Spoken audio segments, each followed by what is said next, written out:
For thousands of years, this plant has served humanity in one way, providing us with fabric and garments.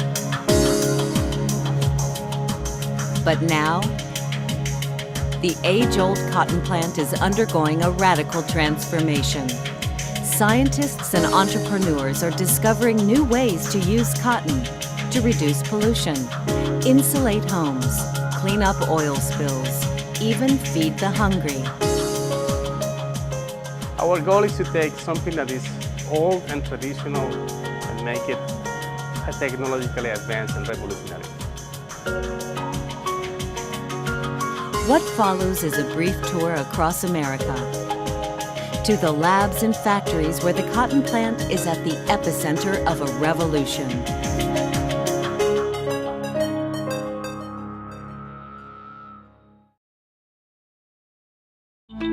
First stop, Phoenix, Arizona, where an innovative company is turning used cotton denim jeans into home insulation.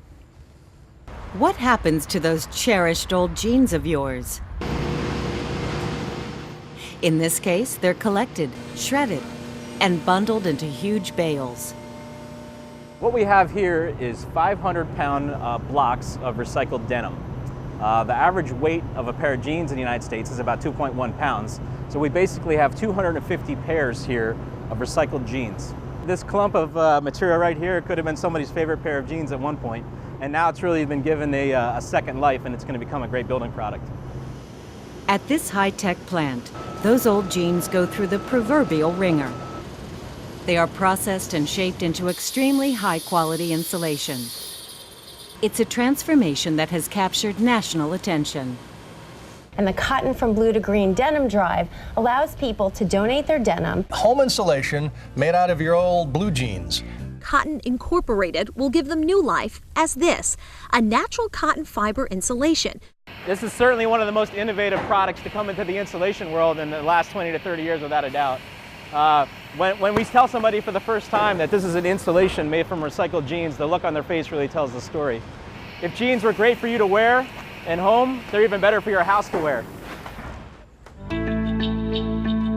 From Phoenix, we head due east to College Station, Texas, home to Texas A&M University.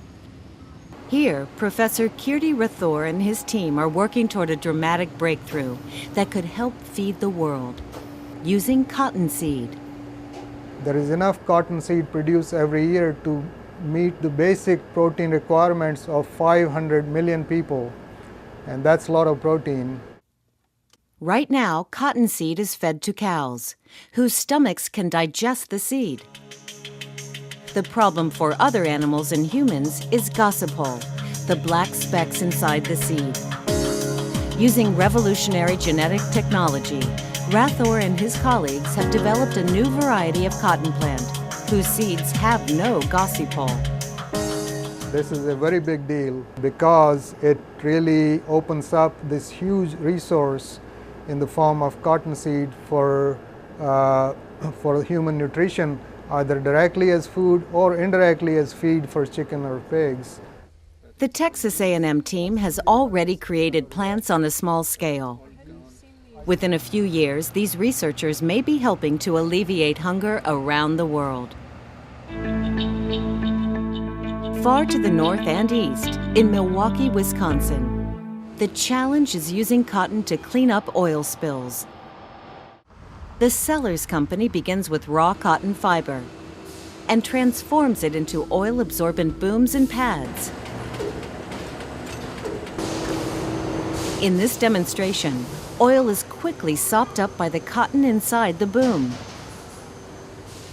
So we're taking a product that's natural and sustainable, and we're making a very, very absorbent product designed for oil spills, or could be used in plant applications in factories around the country. And we've created new revolutionary machines in many cases to process these. A factory demonstration is one thing. Cleaning up a real-life oil spill is another. These cotton booms were put to the challenge in the Gulf of Mexico disaster. They're being tested in the worst environmental spill in history they're being tested, and they're performing to everyone's expectations.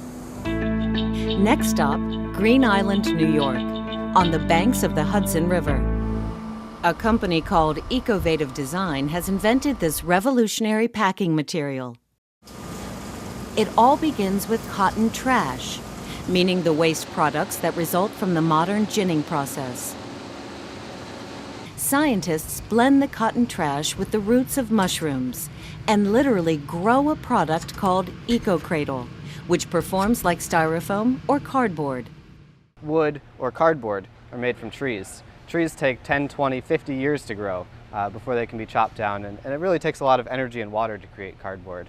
EcoCradle grows in just 1 week and is a very energy efficient and water efficient process.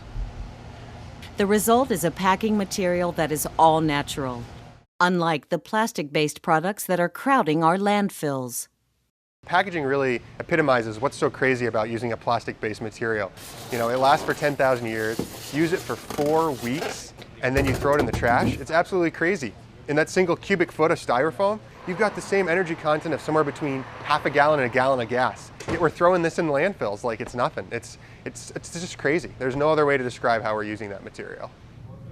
This cotton-based material is used to pack furniture or electronics, then reincarnated into a second life.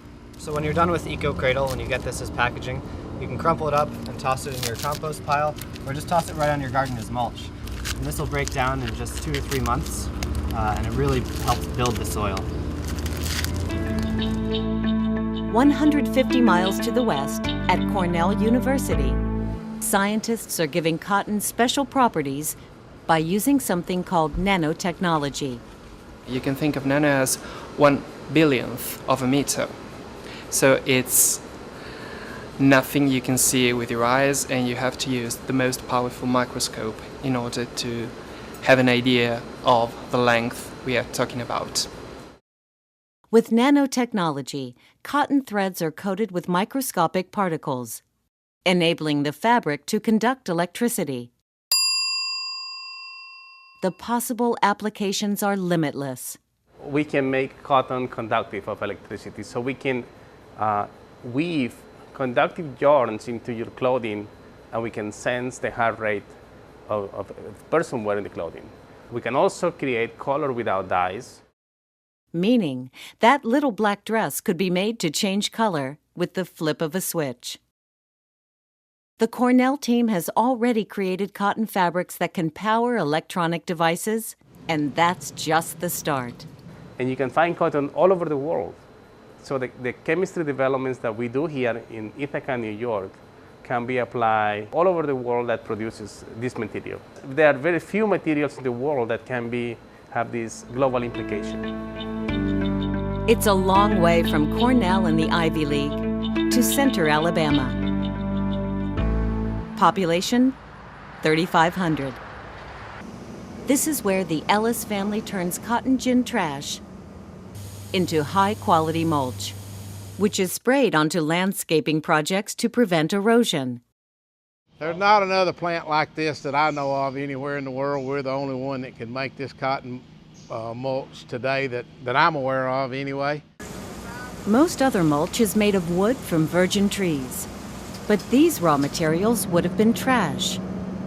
It starts out with hay and cotton gin byproduct, or gin trash, and through a process of going through a lot of grinders and processes and heating and drying, and we dye it, put it in the bag, and ship it out. Not only are we reducing waste in the marketplace, it could be in landfills, we are taking a reclaimed byproduct into a green industry in itself to help vegetate, reduce soil loss, and give people grass. The final product is an all-natural mulch that is being sprayed on lawns and roadways across the country. Finally, our tour returns to Texas and the city of Lubbock, home of Texas Tech University. In this multi-million-dollar lab, raw cotton fiber is turned into a product that can actually help soldiers who are the victims of chemical warfare. The cotton is cleaned, processed, and finally turned into a thin, smooth fabric. When carbon is sandwiched between two of the cotton layers, the result is a fabric that can be used as wipes by soldiers who are attacked by chemical weapons. We use raw cotton on the top, raw cotton on the bottom with an activated carbon. That's nothing but a charcoal in the middle. So this way the wipe can hold liquid toxins. These can be any chemical warfare agents such as mustard. So in that sense, it is going to improve the battlefield performance. This fabric has been awarded a patent and is now being used by the Pentagon.